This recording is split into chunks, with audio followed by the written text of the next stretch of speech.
그게 보입니까? 네. 1번, 2번. 금방 썼어 말인데요. 하나는 펜이 좀 희미해가지고. 네, 잘 보입니다. 물어봅시다. 속으로 생각해봐. 1번이 맞습니까? 신명기 2번이 맞아요. 3번이 맞아요. 4번이 맞아요. 2번이 맞습니다. 아니, 속으로. 속으로 하는 속으로.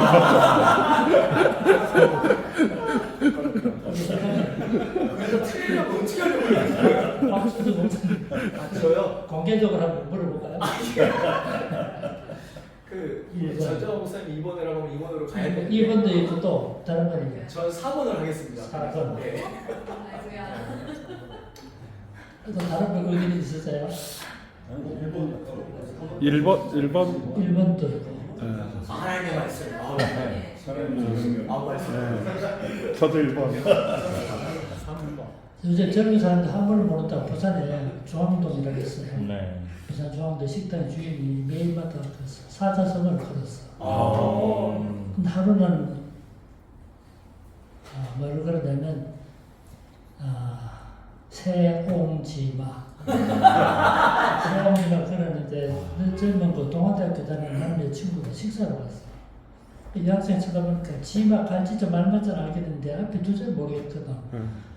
그 새 늙은이 경계새 늙은이 옹 갈지 말맞잖아요. 여자 친구 보니 자기 뒤에 나가게 남편 몰라. 그 남자 친구한테 물어봤어. 오빠 저가 무슨 자야? 그러니까 남자 친구도 자기도 모르겠거든.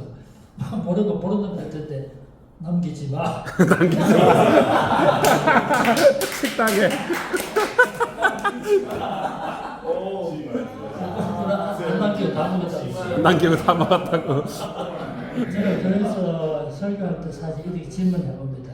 근데 한 80% 틀리더라고요. 한 번 어떤 교회에서 말하는데 내가 일부러 속으로 말하고 그게 장로님인데 보교대 교수님인데 법대 교수님인데 틀리게 하시더라고요. 법대 교수님. 그래서 교인들 보기 민망해서 적당히 했습니다만 3번이다. 진짜 물어보고 몇 번이라고 물어요? 2번이 맞습니다. 3번. 3번입니다. 정답 얘기한답니다. 3번. 에디트 말해봐 빨리. 저는 4번 하겠습니다. 3번이에요, 3번. 나사에서 물론 이런 정신이 없는 건 아니지만 신명기는 하나님의 계명이 기록된 본명이 나지만 사실은 정답은 몇 번이죠? 3번. 3번입니다. 이 신자 무슨 신자입니까? 군대 갈 때 신고합니다. 이 신자 써요. 또 다른 건도 납신. 납신이죠. 거듭신. 거듭신. 두 번째. 한번 더 얘기했습니다. 그 사실 신명기는 우리 영어로 들어오다 보니까 두 번째 율법 계명이에요. 이스라엘 백성들이 시내산에 와서 계명 받았잖아. 그렇죠, 받았죠. 받았는데 사실 이들이 38년을 마음하고 모압 편지 왔을 때는 출발할 때 시내산 계명 받아서 다 죽은 거야. 아시죠? 그러니까 지금 모압 편지, 모압 편지는 요단강은 그는 강한 땅인데 가면 접경지도 아닙니다. 모압 편지 모인 사람들은 광야에서 태어난 제1세기 그들 율법을 또다시 설명해줄 필요가 있었던 거예요. 그러니까 제2의 율법이라는 것이 어떤 새로운 율법보다는 이미 하나님께서 선포했던 율법을 또다시 말해주고 그러니까 70인역에서 이거를 딜트로노미 제2 율법, 거듭된 율법이라고 그렇게 그 용어를 썼던 거 아니에요.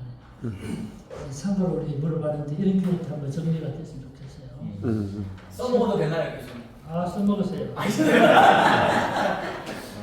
목사님 되게 자신있게 왜 그런가는 새내기니까 그 생각을 했거든요. 저는 신명기 읽었거든요. 그래서 신명기 읽다가 소설 읽었어, 소설. 진짜 너무나 웅장하고 장엄하신 하나님 말씀 앉아 듣다가 소설 읽었다는 신명기를 한 40분이면 다 읽었어요. 정말 이스라엘 백성들이 요단강 건너 가나안 땅에 들어가기 전에 마지막으로 하나님 말씀 선포되니까 진짜 감동해.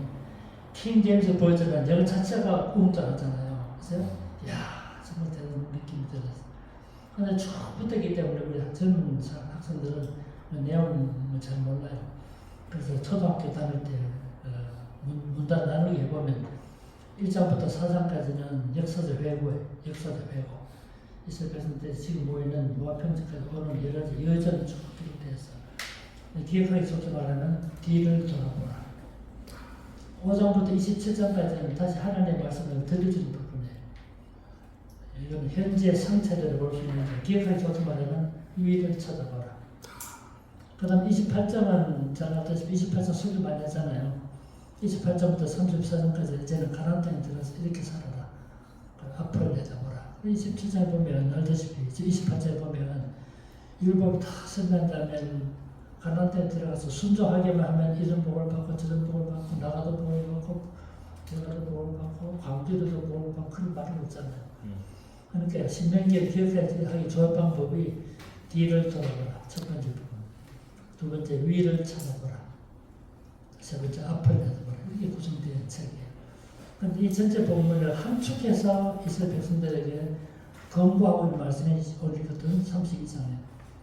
32장에 모세의 노래라는 이름은 나오지만 지난 40일 다 해고하면서 그 의미를 밝히면서 가나안 땅에 들어가서 어떻게 살아야 할 것을 말하는 것이 이 부분이에요. 그 중에 한 부분이 올리거든. 7장. 이 7장은 우리가 왜 역사를 공부해야 되는가 이 점을 말해주는 부분을 생각해요. 그렇죠? 그런데 여기 보면 옛날을 기억하라. 이 기억하라는 단어가 신명기 제일 많이 나온 동사가 기억하는 동사예요. 기억하라. 사실 다 잊어버리고 싶으면 실패할 좌절 역사 아니에요. 그걸 왜 기억하라 했을까요? 한번 생각해 보세요. 왜 이스라엘 백성들에게 신명이 많이 옵니다. 뭐 6장, 8장 보면 기억하라, 기억하라. 왜 지난 40년 기억하라 했을까? 우리가 역사를 왜 기술합니까? 왜 일종의 집단적 기억을 대사하는 거거든, 사실은. 역사는 일종의 집단적 기억입니다. 그러나 왜 기억하라 했을까? 속으로 생각해 보세요. 왜 지난 40년을 실패할 좌절의 역사에 그걸 기억하라 했을까? 이 7절에만 동사가 세 가지 나옵니다. 첫째, 얘는 remember, 기억하라. 두 번째는 역사 일들을 생각하라. 이건 consider 썼더라고요. consider. 세 번째, 내가 너를 물어라. ask. 세 가지 동사 썼어. 나 이게 오늘 우리가 역사 공부할 때 중에 이유에 설명됐다 생각해요. 왜 지난 40년 기억하라 했을까? 저는 두 가지를 해석할 수 있다고 봅니다. 첫 번째로는 하나님의 자비로우신 인도가 어떻든가를 활성시킨 거라. 야, 옛날 우리 하나님이 어떻게 우리를 선하게 인도하셨던가를 기억해봐요. 두 번째, 하나님의 자비로우신 인도에도 불구하고 우리가 얼마나 불순종해왔던가를 배상시킨 거예요. 그렇게 함으로써 이제 가나안 땅에 들어가서는 순종의 삶을 결단하게 만들죠. 그리고 역사를 기록하는 것도 결국 뭡니까? 진짜 지난날에 고린도전서 10장 말씀처럼 지난날에 우리 모델이 뭐가 된다고? 우리 거울이 돼요. 구약성경 출애굽 사건을 해석시키면서 지난 일이 우리의 거울이 돼요. 정말 좋은 말씀 아니죠? 그래서 동양 사람들 역사를 알다시피 항상 거울 감자, 동북 동방, 자치 동방 있잖아요. 저는 초등학교 다닐 때 학원 배웠습니다. 우리 고향에서 할아버지가 우리 농촌 선비였어요. 동네 청년들 할아버지는 학원 배웠거든. 그때 저도 그 틈을 낀 거 한번 배웠어요. 제가 초등학교 입학하기 전에 천자책 다 배웠죠. 천자책 다음에 명심보감이 있어요. 명심, 마음을 밝혀주는 보감, 보이는 그걸 했잖아요. 명심보감 다음에 뭘 배웠냐면 동몽선식을 책이 있어. 동몽선식. 그 다음에 원래 소학, 제가 이래서 초등학교 입학하기 전에 소학까지 배웠습니다. 소학까지. 그때는 진짜 눈으로 있기 때문에 기억이 안 남지만 그래도 그때 이 과거 제도가 폐지되지 않았다면 제가 과거 급제하지 않았습니다. 근데 지금 그 명심보감 배웠던 지금도 있나요? 천지호감이 천하. 그 명심보감이라는 것이 명심, 마음을 밝혀주는 보험은 구원이라는 뜻이잖아요. 이 사실은 중국의 역대 그 역사의 일부를 갖다 놓은 거예요. 그 역사의 교훈을 주는 거예요, 사실은. 그래서 사실 동양권에서는 역사를 거울 앞에서 우리들의 모습을 보여주듯이 역사는 우리의 모습을 보여준다고 그렇게 생각한 거 아닙니까? 근데 역사는 반복될까요? 역사는 반복될까? 한번 생각해 보셨어요? 역사는 반복할까요? 근데 사실은 역사가 어떤 정도로 반복하지 않는다면 과거에 있었던 일은 후일에 교훈이 될 수 없는 거죠. 그러니까 과거의 사건이 후일에 교훈이 된다고 하는 어떤 레슨을 준단 말은 역사는 어느 정도 반복된다는 것을 전제로 하는 말이죠. 그럼 역사는 반복할까 진짜로? 한번 생각해 봅시다. 그러니까 사실 전도서에 보면 해안에 새 것이 없다 말하지 않았어요. 볼 때는 역사는 반복된다는 뜻을 해석할 수 있겠죠. 근데 실제로 말하면 역사는 사실 반복하지 않습니다. 역사는 단회적이에요, 사실은. 개별적. 이게 자연과학과 다른 점이죠. 자연과학은 계속 좀 반복되는 사실에서 정리를 가져오는 거니까. 해가 동쪽에서 떠서 서쪽에 지는 반복되다 보니까 여기서 원칙이 나는 거죠, 원리가. 해는 동쪽에서 떠서 서쪽에 진다. 근데 역사는 반복이 사실은 없죠, 사실은. 플라톤과 같은 방식으로 철학할 사람이 과거에 있었으면 앞으로도 있을 수는 있지만 그 동일한 플라톤은 재해라서 없는 거니까. 역사는 개별적인 거죠. 근데 어떻게 과거 사건이 우리 후에 우리 교훈이 될 수 있어요? 이 말은 역사는 어느 정도 반복된다는 걸 전제로 하는 거예요. 정리해서 말하면 역사는 실제로 반복되는 건 아니지만 반복되는 것처럼 보입니다. 왜 역사가 반복되는 것처럼 보일까? 난 오늘 이거 한 가지만 우리 얘기도 진짜 충분히 의미가 있다고 생각해요. 왜 역사는 반복하는 건 아니지만 반복하는 것처럼 보일까요? 우리 역사 공부해보면 늘 느꼈잖아요. 우리 박정희 대통령이 참 불행하게도 경호실장을 죽었잖아요. 그래서 로마 항제 중에 제명되어 살다 죽은 사람이 많지 않아요. 그때 무기가 총이 없었기 때문에 다른 무기를 썼지만 권력자들이 권력을 물러날 때 그 쉽게 물러나는 게 없습니다, 사실. 가단이 여러 반복되는 거예요. 권력 없는 사람은 권력을 쟁취하고 싶어요. 권력을 쟁취하기 위해서 합법적인 방법도 쓰지만 쿠데타라든 폭력을 쓰고 하는 거죠. 우리가 밥 안 먹으면 배고프죠. 16세기 사람들 밥 안 먹으면 배가 고파요. 우리도 19세, 20세, 21세, 22세 되면 이슬에 대한 관심이 생기잖아요. 우리만 아니고 16세기 사람도 그렇고 18세기 사람도 그렇거든요. 한국 사학자들 가운데 우리 고려시대 때 이 사대부 집안에서 성적인 논란이 있었는가? 한국 사학자가 토론이 있었어요. 우리 그분들 잘 모르기 때문에 토론 긴기를 붙이되 나는 틀림이 있었다고 판단해요. 왜냐하면 인간의 삶이라는 것은 똑같아요. 사망이 주어지면 이 본능을 추구할 수가 없거든요. 그러니까 역사는 반복하지는 않지만 똑같이 반복하는 건 아니지만 반복하는 것처럼 보이는 이유는 인간의 본성이 human nature, 인간의 본성이 동일하기 때문에 동일한 본성을 가진 인간에 의해서 유사한 사건이 거듭거듭니다. 그렇기 때문에 과거에 있었던 사건은 후대에 교훈을 주시는 거예요. 그래서 오늘 본문에도 지난 일을 기억하고 말합니다. 이스라엘 백성들이 출애굽해서 가나안 땅으로 가는 과정, 하나님 그렇게 선하게 되는데도 얼마나 불순종해오지 않았습니까? 그 사실을 기억하는 것이 앞으로 삶을 결단하는데 필요하기 때문에 그렇거든요. 그리고 그 지난 40년에 대해서 지난 과거를 물을 때 대답해 줄 수 있었잖아요. 이게 내 조상 열조들 물어라. 그러면 대답하려면 알아야겠다. 여기 옛날 기억하는 다음에 역사 연대 한마디면 그냥 지난 역사를 생각하는 말은 그 의미는 무엇인가 그런 시가 역사의 의미를 생각하는 뜻이죠. 그것을 후손들에게 전달해줄 의무가 있으면 말해주는 겁니다. 역사를 잃은 민족은 뭐를 잃었다고? 역사를 잃은 민족은 사실 미래를 잃어가잖아요.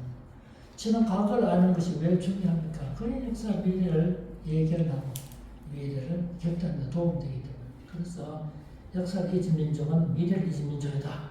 이렇게만까지 하는 거 아니겠습니까? 오늘 이 본문에 보면 왜 우리가 역사를 공부해야 되는가 이거 설명되어 있어요. 우리 후대 사람들이 우리에게 물을 때 우리 대답할 수 있어야겠죠. 왜 우리가 역사를 기술합니까? 왜 역사 써요? 헬라 사람들은 그리스 사람들이 역사를 편찬해서 주는 이유가 있어요. 뭐냐면 잊혀지기 쉬운 인간의 흔적을 남겨보자. 헬라인들이 역사를 펼쳐냈던 제일 중요한 이유가 잊혀지기 쉬운 인간의 행적을 남겨 이게 중요한 이유예요. 그래서 헤로도토스가 역사 썼던 이유도 핵심은 인간의 행적, 위대한 인간의 발자취를 다음 시대에 남겨보자. 이게 헤로도토스 역사를 썼던 이유. 그럼 그리스인들이 역사를 펼쳐냈던 중요한 이유는 상실되거나 왜곡되기 쉬운 인간의 행적을 후대에 남겨보자. 그럼 히브리인들의 역사를 기술했던 이유가 뭘까요? 뭐 히브리인도 다르겠죠. 그렇죠? 우리 신명기 사람이 이름을 다르기도 합니다만 신명기뿐만 아니라 그의 역사서를 기록했던 중요한 이유가 뭡니까? 야, 열왕기서 보면 여러 왕들이 쭉 나옵니다. 그 이유가 뭐예요? 그 왕들의 행적을 드러내자. 그럼 좋은 것만 써야 될 거 아닙니까? 사실은. 근데 아주 부끄러운 얘기까지 다 기록되어 있어요. 그래서 히브리인들의 역사 기록하는 중요한 이유는 헬라인들은 인간의 행적을 후대에 남기고 이게 중요한 목적이지만 히브리인들은 하나님께서 인간을 통해서 무엇을 하셨는가? 하나님의 역사를 역사화하자. 앞에 역사는 워크이고 뒤에는 히스토리인데 하나님의 역사를 역사화하자. 이게 히브리인들의 역사 기록했던 방법. 하나님께서 인간을 통해서 타락한 인간을 통해서 하나님께서 어떻게 당신의 뜻을 이루가는가를 말해줘요. 다음 시대에 알려줍니다. 그렇기 때문에 열왕기가 우리의 무관한 이스라엘 이야기하는 우리들의 이야기로 의미를 지니게 되는 것입니다. 우리 요즘에 보면 교회에서 뭐 무슨 교회 80명상 무슨 교회 100에서 책 쓰잖아요. 그 책을 저도 할 때 저도 쓴 적도 있고 또 수평도 해준 적도 있는데 그 사실 보면 느낌이 하나 있어요. 아직까지도 멀었다 싶은데 아직 멀었다. 그 책 쓰는 게 우리 담임 목사하고 선배 했는 거 참, 그 나이 해라고 그걸 그 사람으로 여기는데 진짜 좋은 역사 쓰려면 우리의 불순종과 우리가 불순종에도 불구하고 하나님께서 어떻게 우리가 이래서 오늘의 80에 이기까지 교회가 사라지지 않고 유지 이걸 밝혀내야 하나님 이게 영광이 되는 거 아니겠어요? 그러니까 사실은 우리가 역사 공부하는 이유도 마찬가지입니다. 인간의 행적을 기록하면 그것이 주님의 목표가 될 수 없고 하나님께서 우리를 가운데 어떻게 일하셔서 어떻게 은혜를 베푸시고 우리 살아간 모든 것이 사실 하나님을 은혜로 사는 거 아니겠어요?